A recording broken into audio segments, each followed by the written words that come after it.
when we are stressed, we literally lose peripheral vision. It is both physical and it's also intellectual. Like, we no longer see, like when we think everything is bad and there's only bad, we literally lose the ability to see the good because we're so focused on only looking for danger and only looking for threats that even if there's something comes along that could be an opportunity, we won't even see it, which then reinforces that idea that there are no opportunities for me. There are only threats right now in my life. Wow. And I think that is just so powerful to realize like, okay, when I let that stress spin up and I feel threatened all the time and I don't come back to center right now in that I am safe right here in this moment, then all of the any opportunity that might be coming our way, we're not going to see it as an opportunity. We're going to see it and we might just see it as a threat. And that makes a difference.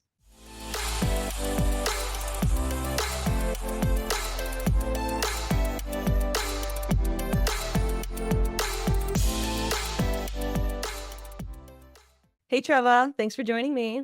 Hi. Thank you for having me. We have just been getting to know each other over the last couple of months, and automatically, I think literally the first day that I met you because we were in the same referral group together, and it just so happened that day you were doing a presentation for your work, and immediately when you started speaking, I said, "I love her energy. I love that you have this calming, grounding effect on me anyway, I'd imagine everyone else that you come in contact with." And your voice is so it's just so reassuring and relaxing, and so I said, "Well, of course she's a life coach. Of course she helps people," because I feel like that's what you were born to do, but it's been a journey for you to get there, right? Well, thank you. Yeah, absolutely. I mean, that's the first impression that I got, and I said, "Oh, I wanna be friends with her. I wanna get to know her. I wanna learn about her work." And then you joined our Visible Women's group for video creation, and that meant so much to me. So now we're here. Yeah, now we're here. And I just want to say too, like that feeling was mutual. So that sense of, oh, I want to know more about this woman. So thank you. And I'm excited to continue that journey through Yeah. this conversation, but also hopefully beyond that. Yeah, we're totally meant to meet each other and totally meant to do this. So this is great. So let's start from the beginning for people who don't know you, who you are and what you do and who you help. Yeah. So my name is Treva Wetherill. I am a life and I also add leadership coach as when I talk about it, not in the sense of in the sense of helping professionals as well, but also there's an element of self leadership that I think is also really important. Like we're often looking to being led by somebody out there who inspires us and who motivates us and who helps us to be who we want to be and do the things out in the world. And yet I think that there's a lot of that can come from within. So I have my own coaching business and I work with individuals and groups to help them ultimately thrive is my goal. Yeah, I think I remember you said your it's kind of like your mantra or they call it a tagline or your motto is from thriving. No, I said it wrong. From surviving to thriving, right? Yeah. Yeah. And that's specifically, there's a program that I'm working on right now or putting together right now that's bringing in women to help them support one another to move from surviving to thriving to feeling like, oh, I'm kind of coming along and things are okay, but they're not great. And just looking for a little bit more life in life. Really, it's about helping them understand what thriving looks like for them and to help them create those conditions and to be able to do that for themselves. So start from the beginning. What's your story and how did you come to do this? I mean, I know that's a long answer and that's okay, but what type of work did you start with that led to this? Yeah. So actually, the kind of work that I started with, I way back when, and it's funny because the thing that I was thinking about it earlier, I started out when I was 12 wanting to be a veterinarian. Mm. And so shifted a little bit between the 12-year-old self and now, but it's interesting to kind of see those themes as they go through. I, in college, studied Spanish and international relations. I was really interested in kind of adventure and experience and just having experiences in other places and with different people and just exploring. And I ended up, my journey's been kind of one of when an opportunity comes up, if it seems interesting or exciting, then I would take it. So I didn't necessarily set off and say, okay, here's my trajectory. This is my 10-year plan. This is my 15-year plan. Here's my 5-year plan. Those actually, if you wanted to just stop me in my tracks, you would ask me where I wanted to be in 5 years. And because I often didn't know.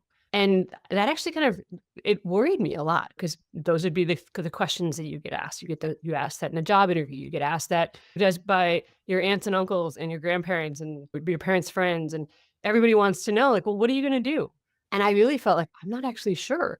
But as I look back, those things that I was thinking about earlier, I was making decisions based on certain criteria. I just hadn't actually named those criteria.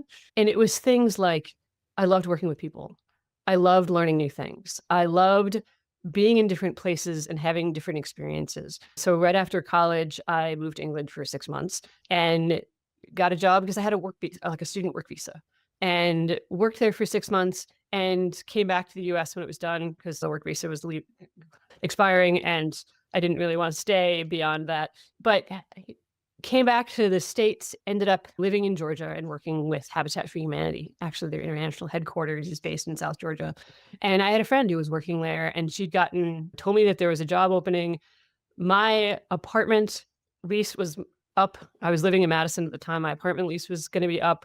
I had a limited term position at the university with a job that I'd had after college, and that was going to be up really much around the same time. And I was thinking, well, am I going to continue my lease here? Am I going to be looking for a job in Madison? What do I want to do?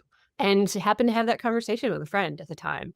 And I share this because those are the examples of how did I end up in the next thing? It would really come up sort of organically of, oh, this opportunity came up and it sounds interesting. I'd always loved what Habitat did and the work that they did. So ended up moving to South Georgia and ended up living there for 7 years, working with the organization. That first job turned into a job with a part of the organization that worked with people who were basically doing short-term volunteer trips, taking their vacations. A lot of people had 2-week vacations and they would take their 2-week vacation and they would go someplace and volunteer to build a house with Habitat with a group.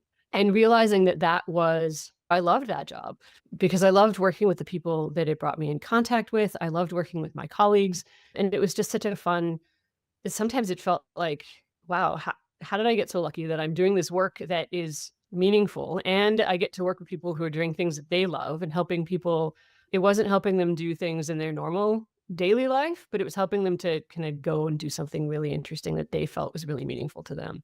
And so it was there for a long enough period of time where it became time where there were other things that I wanted in life and to do. And so it came time to go and leave that. And I ended up taking 6 months and traveling around the United States because there were other things, like part of what was important to me was reconnecting with friends and reconnecting with family. And so I did a trip where I traveled from place to place and went all the way basically around up into the Pacific Northwest and down through the Southwest and across, and visited national parks and places that I'd always either wanted to go or that I'd visited as a kid and wanted to go back to and see what it was like. And so like each of those things was sort of in the back of my mind was often running well, you can't go do that. That's not what people do. And yet at the same time, I was like, well, this is what I want to do. And I have the resources for it. And I had kind of a wanderer in me for a very long time. And that ended up taking me to Sweden to working with a master's program that really focused on leadership and sustainability, helping people kind of become leaders in areas that they were really passionate about. And that kind of came back to that, like, how do we thrive in a world alongside everything else on this planet? And how do we make that happen? What is it that's really most meaningful for us? And how do we do that? And so I lived in Sweden for 4 years, and that's probably a whole nother story, but ended up coming back to the States in 2013, in part because I wanted to be closer to family. I'd spent 15 years away and kind of missed that. I'd been coming back at different times, but just realized that connection, I wanted that connection very much. And so I came back to Wisconsin, not having any idea what I was going to do for work, but realizing that between those two things, like the one that was really important to me at the time was family and the people in my life. And so I figured I'll figure out what I'm going to do. And so that was a process. I worked in Madison for, gosh, almost 9 years. We're kind of halfway through that. I realized like there is more that I want. There's an aspect. I miss that part about helping people really connect with things that they love doing. And I didn't even realize coaching was a job.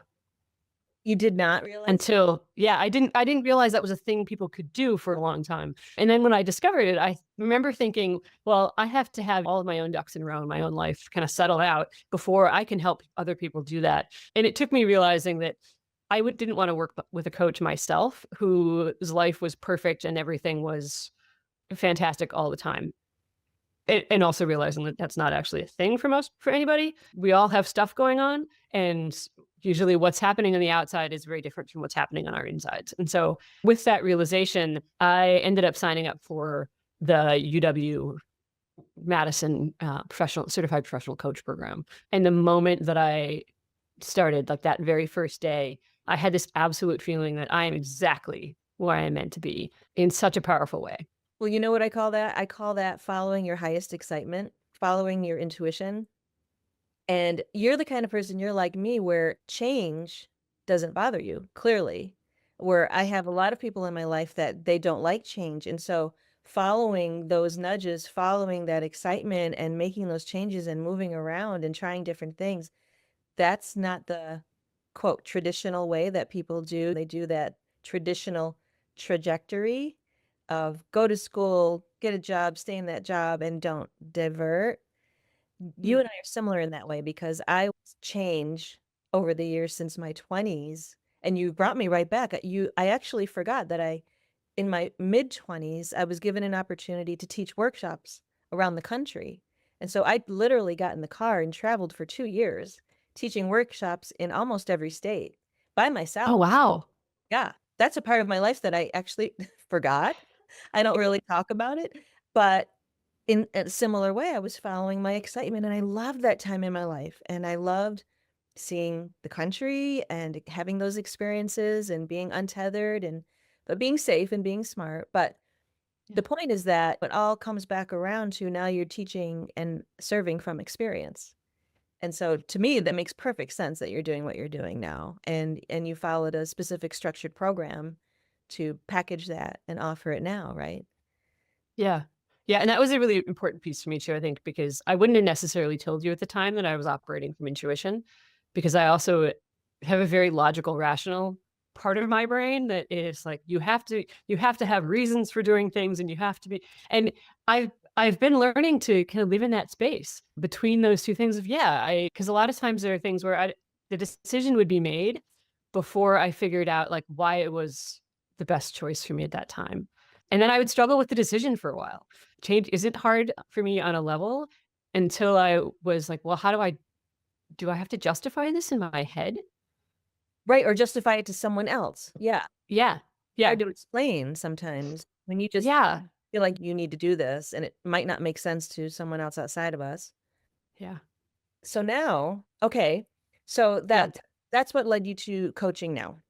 And so the struggles that women are coming to you with now, what are the common struggles that you're seeing that they're facing?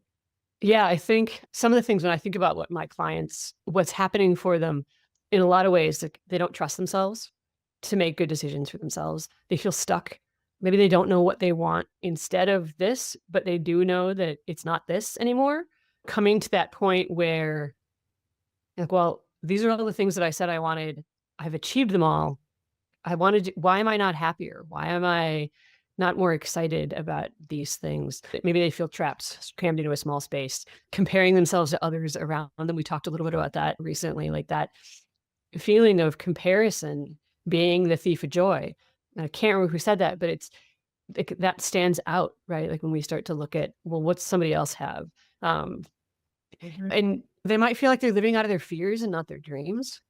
Ooh, that's a good And that's like just that feeling of just weight from that of, well, what if I do this? Kind of what we were just talking about. What if I do this? How am I going to explain it? How am I going to tell somebody if they're, and especially if they're unhappy? Because a lot of times we're conditioned to not make other people unhappy. I mean, I have, and that's powerful in me, and it's something that I've been having to kind of work on. Is like there's a pleaser in me that says, "Oh, I want harmony. I don't want conflict. I don't want other people to feel bad." And that might be something too, just feeling drained by, okay, wait a minute. Why am I feeling, is this something that I really need to be owning? If I go do this, Who is going to really be hurt by it? Those are some of the things that I think kind of bring, or that I'm finding as I work with people, that tend to show up. And then there's the things that they want, right? Like, we want to feel more joy. We want to feel more awe. You want to feel more real connections, being more solid within themselves, trusting themselves. Would you say more of the women that are coming to you are women who are in transition mainly, like they chose to make a career change or they're forced to make a career change because of layoffs or something else? Is that mainly what's coming to you? Is that kind of situation? Yeah, and I don't exclusively work with women. I'm working more with women right now, kind of with this program that we talked about. But yeah, a lot of people are, and some of those, and they can be voluntary transitions, like the I'm deciding that I want to do something different, or they can be involuntary transitions where maybe it's a job that has changed unexpectedly. It can also be things like that they were expecting but are now just getting ready for, like kids leaving home and becoming an empty nester and realizing I'm going to have a whole lot more time on my hands. What do I want to do with it? And who am I? Who am I now? Because the last time I had all that time on my hands, I didn't have kids. Yeah. And what do I like doing now? And having absolutely loved, and that transition can also include that mourning period of, well, now my kids are gone, or something else has changed in my life that has, maybe it was unexpected, maybe it was expected, but being able to say goodbye to something that we really loved for a long time and honor that and still be excited about moving forward, because there's a lot, it's sometimes we struggle with holding both of those at the same time. I can be sad about something leaving and I could be excited about something going, and one of those does not negate the other. It's like our identity is wrapped around just this one perception of ourselves. And if that changes, then I don't have what's my identity? I don't, who am I now? Because I've so attached myself to that part of my life. And I can really relate to that because boy, I could have really used your your guidance when I was going through. I was changing because I was in a completely different industry, and I know a lot of people can relate to this and have gone through this. You spend 10, maybe 20 years in one specific industry, and then for whatever reason, you feel compelled to make a shift, you want to do something else, whether and it's not necessarily forced, didn't go through a layoff, just it just started to wane and end. The excitement ended. You just didn't feel it anymore like you used to. And that's what I was going through, and I was drawn to something else. And so I remember specifically making that shift in my work on LinkedIn and rebranding. It wasn't a specific rebrand, but I said, I'm going into a completely different line of work than what many people had known me for. I was in the health and wellness industry, and clearly I'm not doing that anymore. And that was a lot of my identity was wrapped in that. People said, well, aren't you the wellness person? Well, that's what I love to do. That's how I love to serve people, and that was the vehicle, and I still love to do that, but I'm doing it through a different vehicle, but that took a long time, at least it felt like it for me, to make that transition. It made sense to me because that's what I was drawn to, that's what I was excited about. I kept being pulled in that direction, people kept asking me for help, but on the outside, it probably didn't make a lot of sense to a lot of people. Well, she didn't go to school for that. She hasn't been doing that for 20 years. How is so it could very easily have turned into an imposter syndrome situation, but thankfully it wasn't like that for me because I was immediately asked for help in that line of work and I knew I was helping that person. So I didn't feel like an imposter. I just felt like someone who was helping in the way that I knew how to do. But to have someone like you to help go through that transition is huge because it is scary and you don't know where you're going to end up and you don't know if you're following the right thing or doing the right thing, especially if your friends or your family kind of don't get it right away until they see like the results, right? They want to see proof or results of your actions, and that's after the fact. So it's a tough transition to make unless they have someone like you. I really could have I would have loved to have leaned on you at the time, but I was fortunate to have I had friends who served me and helped me with that and my husband as well. But I love the fact that you can do that for others. Yeah. Yeah, and I love what you're saying, like, it's not, we don't all need it all the time. There are some ways that we can make a shift, and we have that love and support from people. And a lot of times that pushback comes from people being worried about us. And it's easy to step back and look at that after the fact and think, oh yeah, they just wanted the best for me and they want me to be happy. And in the moment, it doesn't always feel like that when you're thinking, I'm just trying to make myself, like, I'm trying to do something that makes me happy and excited. Can you be excited for me? And trying to hold our stuff and somebody else's stuff at the same time while we're trying to make a transition or make a change. But I love that one of the things I hear when you talk about that is there was something in you that knew what you wanted to be doing, and that ability to be able to do it to help somebody. Because I think a lot of us, I would say all of us, are motivated by really wanting to make something better in some way. And so we talk about meaning in what we're doing. And sometimes I think that can get all cut up in a kind of stressful, like, what if I don't know what my meaning is? Well, what feels like giving or helping, or you see there's something in you that comes alive when you're doing something. That's great information. Yeah, that's your signal. Yeah.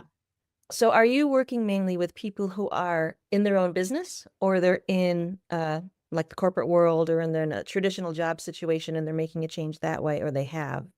It's been a little bit of both. So one example is somebody that I work with who had a job they really loved, and then their partner had a job opportunity in another city, and so because they'd had this job that they really loved, they felt like, "Oh, I know what I love doing. I can just move myself to a different place and find something like that because I know what that looks like." And after 3 different jobs, realized, like, I'm not actually sure how I find that anymore. Didn't trust themselves to make that decision anymore. And so that was one example of, it was definitely more of a work related. And as we got into working together, realized there's some just clarity that he wanted around, what do I want to be doing? And what does kind of light me up? And how can I clarify that with wherever I'm working so that I can either go find another, like, look for something that fits that, or so there was just a need for clarity around that. Others, there's this, like, work is going great, and there's something in my personal life that I want to be a little bit different. I'm having a transition there. And the interesting thing is usually they end up overlapping, and one feeds into the other. And as one gets better, then the other one does too. So a lot of my clients are professionals, and they might come for a work related transition in to a different area or profession, or they might come because that's going really well and there's something else that's not the way they want it to be. Sure. And they'd like to have both, and they absolutely can.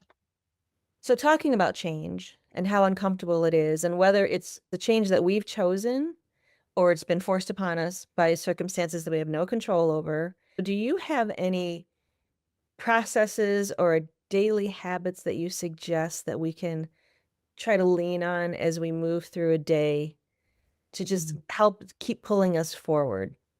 We know it's scary, we know it's hard, we're not exactly sure where we're gonna end up, but it can get depressing, anxiety, it can get really dark if we let it. If we let our minds just spiral and say, "Oh my gosh, I am not doing well with this, and I don't know what I'm gonna do next."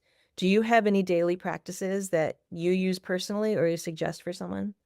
Yes. The first thing that comes to mind is, and this it seems really simple, and yet it can be really challenging, especially when anxiety is kind of rising, is really just coming back to it right here, right now, and being in your body.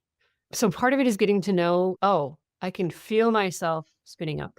I noticed it this morning as I was drinking my coffee, I was reading the news, and I just looked at some of the headlines, and I ended up noting down a couple of them, of just like, here are the headlines that, without even reading the articles, every single one of them was like, you need to be worried about danger here. And there are things where I could feel that, and I thought, okay, one, the dangerous weather system that's coming is actually in the Northeast, and I am nowhere near that. Just as an example, right? Like, it's easy to be like, oh, I have to be worried about something. Yeah. And then realize, okay, is that right here? Am I safe right now in this moment? Mm, And coming back to that, like, okay, what's happening right here? So one thing that can be really helpful is just breathing. And it sounds so simple. And sometimes saying that to somebody, even I tell me to breathe. And yet, when we do that, when we take a moment to settle ourselves, and even just right now, as I'm sitting here thinking, Just feel my weight on the chair. Feel the chair beneath you. Take a deep breath in and actually breathe. Like notice how your lungs feel as you fill with air. Hold it for a second. Let it out really slowly and just feel that. And as we do that, it can be really powerful just to bring us back to the here and now and to bring our minds back. And that can happen. Like I said, it's an easy thing to do or to say. And the hard part isn't to do it. It's realizing that we're off and running and we're someplace else. My mind is in the future, living under a bridge. My mind is in the past. And coming back to here takes the awareness of that's happening. That's where I am right now and coming back to it. And so sometimes that's just the practice to start doing that, to notice, oh, hey.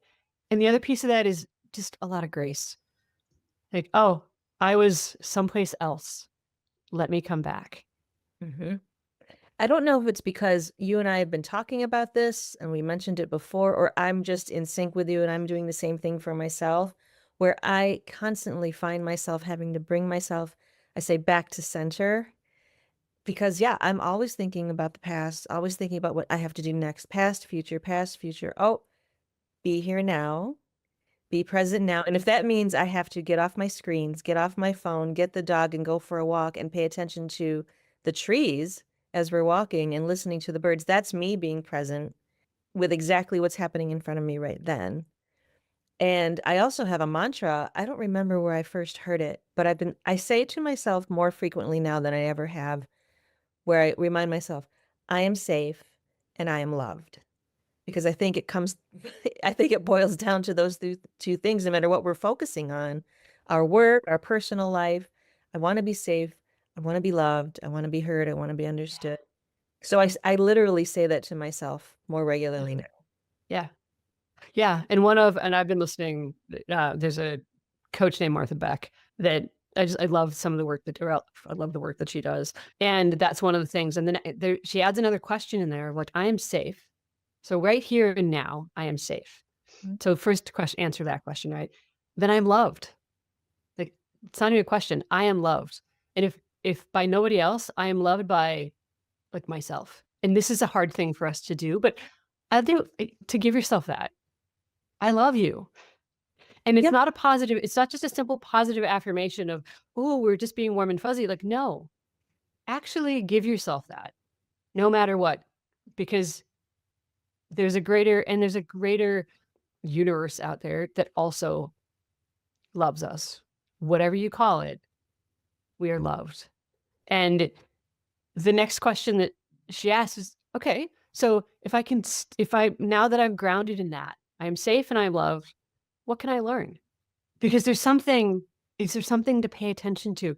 Am I learning that actually something magic just happened? I just got a call from somebody or something synchronous happened in my life if we're looking for it, but we have to be looking for it.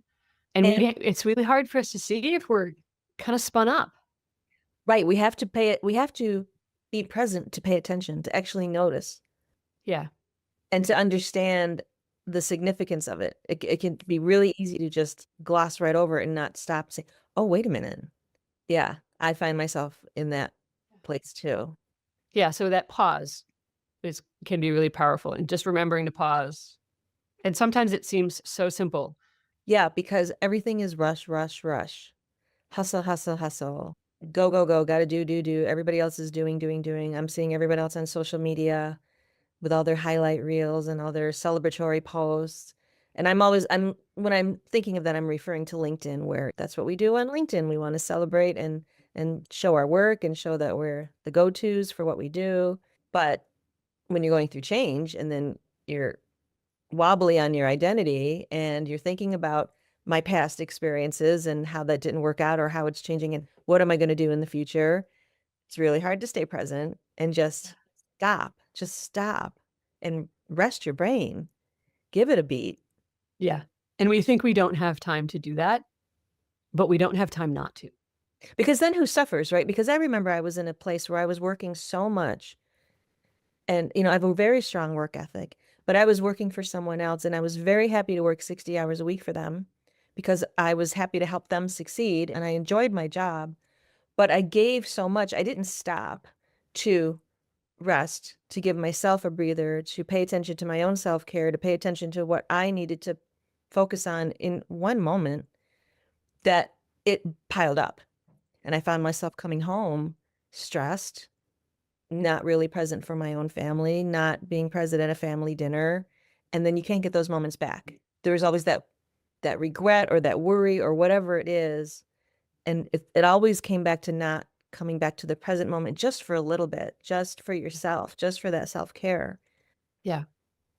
Yeah. And we think about the chronic, when we're in chronic stress like that, where it's constant and piles up and we don't, because there's a difference between the stressor and the stress, right? Like the stressor is the thing that's happening that we don't always have control over, but helping follow through on the stress cycle of my stress ramps up, I help it to dissipate.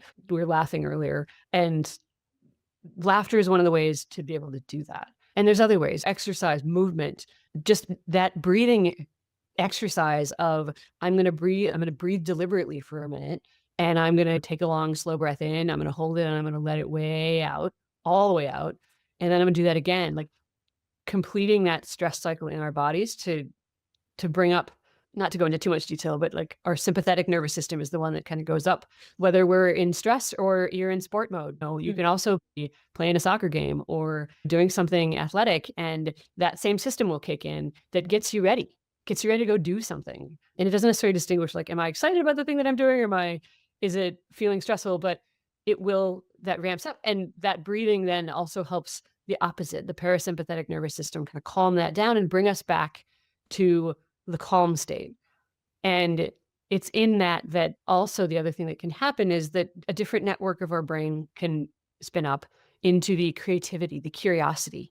And it's why I say we don't have time not to pause and kind of complete that stress cycle, because if we're always in the stress, then we're always seeing danger. And And that makes us look for something completely different. yeah, and I also think of cortisol, and we don't even realize that the cortisol is rising in the body. And then I wonder why, oh, why am I gaining weight? Why am I stress eating? It all ties back, right? And oh, Yeah. and now I need to work out to reduce my stress, reduce my Right. cortisol, all of it. Yeah. And then I'm being hard on myself because I've gained weight and I'm not looking like I want to, or I don't feel like I want to. I don't have the energy that I want to. I'm not thinking as clearly or as quickly as I want to. I'm not as creative as I used to be. And then we start getting down on ourselves for that. Yeah, Because it's a who am vicious I to cycle. be doing the work that I'm doing? Yeah, I'm not as vicious. good as fill in the blank. Yeah, the comparison monster, all of it. So the beginning of that can be, and it's not the one thing that solves everything. And it's the start Yeah, to pause and step back. I love that because I was going to ask you what is the one thing that we can do today to start that process? And it's literally stop, breathe, take a beat, maybe get outside in nature and reset. And then there's a tiny step before that, which is to understand, kind of pay attention to your tells. Which for me, if my shoulders start to tighten up I can feel it. I'll be sitting at my desk, I'll be working on something, or I'll be feeling stressed about something. And this part of my neck will just tighten up.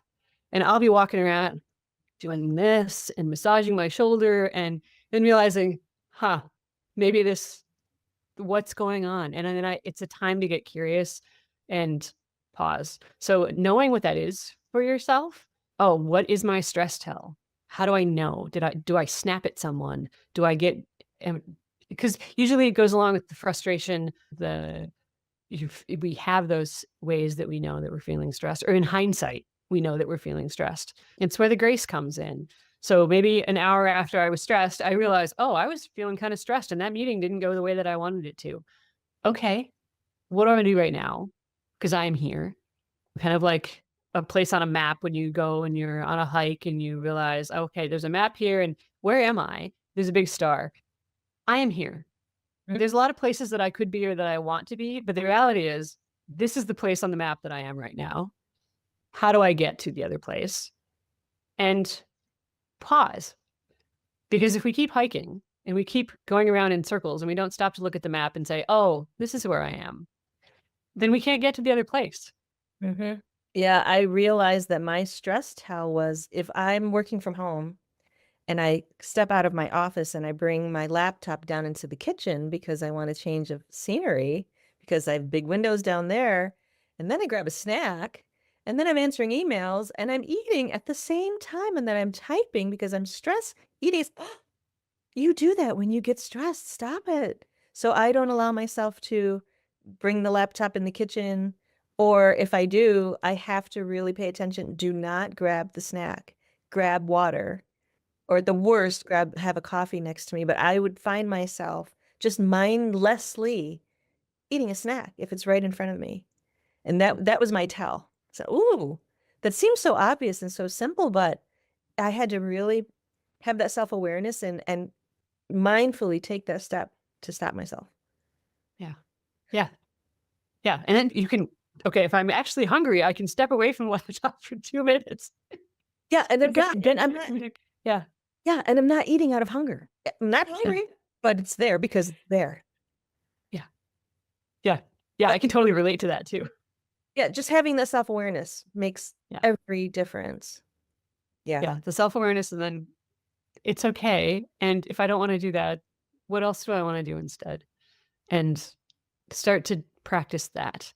Right. Because that's one of the other things that for me is really was really important learning at one point, because I feel like I grew up learning that the brain is fixed once you become an adult. You're pretty much like, it develops until a certain point, and then, and I say that because that was long enough ago that that's kind of what I think we thought, or at least somehow that's what I had picked up. And so learning that our brains develop and change and create new neural networks throughout our entire lives gave me a lot of, oh, well, so changing a habit isn't an overnight thing.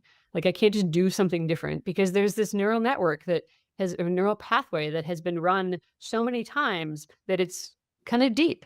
It's more like a 4-lane highway than a goat trail. And so to create a new one actually means that I have to start shifting more and more. And so the first few times in that process takes a little while until it becomes the default mode. Right. And so I might find myself in the kitchen eating again before I'm realize and catch it beforehand that I'm about to head up the stairs Right. with my laptop, right? Yeah. Um, Like, "Oh, stop yourself." Yeah, yeah, take a few tries to actually get it into that yeah, breaking of that habit. Yeah, absolutely. yeah, yeah, and just to be amused in the middle of it. Oh, here I am again, sitting in the kitchen. Okay, well, And now I'll think of Treva. yeah, and take a lot of love, because that's a big piece of, I think, we hadn't really talked about that, and I was thinking about it as I think about what brings me into coaching and why I keep doing what I'm doing. And I started a long time ago, and I've hesitated to say this for a long time, but because I worry, well, what if somebody thinks that that's just kind of fluffy? But really, what motivates me is, and what I feel like my purpose is increasing exponentially love and kindness in the world. And that starts with us, because I think we all want love, and if we look for it from outside, then we're constantly kind of oriented in a one direction, and that also puts a lot of pressure on everyone else around us. And we're the ones that need the love, and we're totally capable of giving it to ourselves, and yet we're often the hardest on ourselves. I can be so much harder on myself than I would ever be, even on my worst enemies. Oh, absolutely. Same. And I don't think that we're alone in that. Right. And so orienting to that, like, how much easier is it for me to give love to other people when I feel like I already have it from me? I mean, there's a stinginess of, well, if I don't have it from me, like, how can I give it to you? But Right. if it's an abundant within me, then I have no problem Mhm. sharing it. Mhm. And that's a true I think for me, that's a true reflection of when you have really worked on your self-love. That's where the confidence comes in. When you accept yourself and everything about yourself, and you truly can say, "I can't worry about what other people think. I can only be me." And I've truly come to that place of acceptance. The confidence comes up, the giving comes up, the serving comes up, and it just makes everything flow easier. But we have to do that work first with ourselves and not look to the outside. Yeah, and I think what happens when we start to work on that is that we start to be willing to try things or do things, because confidence also comes from experience, right? Like, who of us among us is confident the first time we try something? So that confidence comes from that willingness to keep doing it long enough to be able to start improving and getting good at it. And but if we let the confidence keep us from even trying it, because what if we fail? Then we're never going to try something. And that confidence doesn't just it's not it's we talk about it just as a mindset, but some of that mindset is I'm going to keep going out and I'm going to keep putting myself out there. And in order to do that, like, I'm going to give myself a lot of grace when to know that I'm doing the best I can, and to do that for others too. Right? Like, this is where that group piece comes in of, as we're having this conversation, and it's part of what's happening for me invisible is, even so, like, that support of, hey, you I'm gonna you had courage to go and try this new thing, and that's awesome. And so, having tried that, you did it. And now look, it wasn't nearly as scary as you thought it was going to be. You're still here, Yeah. and we can keep going and trying new things, because we all have that place where we're really comfortable and confident. And I think the more sometimes it gets harder when we're more expert and more confident in something, to go and try something totally new that we're not feeling like that in, because we're really comfortable feeling like an expert and being in the thing that we're really good at. Mhm. That's what I love about this group, which I expected was gonna happen, but I didn't exactly know how. I didn't exactly know how everyone was going to interact with each other, just going with the flow. And I love that people in the group are trying something new, something they haven't done before. They're seeing the example of the others, and everyone is so different. And there's no comparison, there's no competition. It's just everybody being themselves and putting themselves out there in their own way, their own style. So these different videos are coming up, they're on different platforms, but there's the support of the group that helps with the confidence, right? We put it in the group first to say, hey, I think I'm going to post this. And then everybody rallies around and says, yeah, post it. Or maybe you want to try this, or maybe you want to change that. And it's in a supportive way, it's positive feedback. That support makes such a huge difference with the confidence piece. And then you put it out there and say, yeah, it's not so bad. We made it much worse in our heads. Yeah, absolutely. I love that. And so now you're working with obviously one-on-one, and you're working in your own group setting too. So tell me more about that. Yeah, so the group piece is around, it's bringing different women together from different places, so they don't necessarily know one another beforehand. So there's that part of the exploration process of getting to know one another, but also that we're coming together around a specific theme, and that theme of moving from, ugh, I want to go from just kind of feeling like meh, things are okay, but they're not great, into, yeah, I am thriving even though there are challenges going on around me. I'm navigating change, maybe expected, maybe unexpected. If there's uncertainty in my life, which we all have uncertainty in different places in our lives. And so, how do I be in that intentionally? And so it's going to be, or it includes some basically like cultivated content. So things that I bring, where I'll have a theme for each week and a topic, but we're really working around, like, first of all, setting the stage for what does it mean to thrive? What does that mean for each of us? Because it can be a little bit different. Right. What are the different aspects of thriving that are all intertwined in a web? And so having some of that understanding, but then also connecting that with what are our actual real lived experiences? Where are the places that we actually have, because we're all creative and capable and whole and have the ability, we've all been through stuff, right? Mhm. Like, none of us got here without having challenges and struggles and suffering in some way. And those things have brought us to where we are now and who we are now. Yeah. And so connecting back to, this is where you've been resilient in the past. And here's what you can do to move forward even more intentionally. So whether it's learning some different ways of being now to actually implement and navigate the challenges that we're currently facing, or whether we're in a space where, like you're saying, I've been through stuff and I'm in a much better place now. And I know that life's going to bring other challenges. And I want to be ready to navigate those really intentionally. And so maybe I'm not struggling a lot right now, but I want to be able to do that later when something else comes up. So kind of thinking about how do I build up those mental strengths and muscles so that I can climb Mount Everest, even though right now I might be walking through the foothills. Right. Prepare now. Yeah. Yeah. And and the same tools can help us and practices can help us even when we're in the midst of struggle as well. And that's the piece I think that's important too, is that it's a practice. Like what we were just talking about isn't a one and done. When I was traveling a lot, I thought nothing of getting on a plane and going through an airport. When I stopped traveling quite as much, there was that, oh, wait, how do I do this again? Yeah. When it comes back really quickly. And we can sort of lose some confidence with things that we haven't been doing as much until we start doing them again. So that ebbs and flows, and Mhm. that's okay. And so this group is kind of to bring women together to help support one another through that process, and because we we make change and learn and grow so much better when we're in community.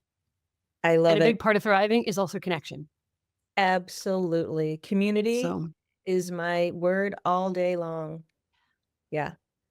Well, I'm so excited that you're doing that. And the people who are going to be involved with you are so fortunate. You are such a wonderful, safe space to lead in that way. So I'm so excited. So by the time this posts, you have a group going right now, but mhm. you, you have different points of entry as the year goes on, right?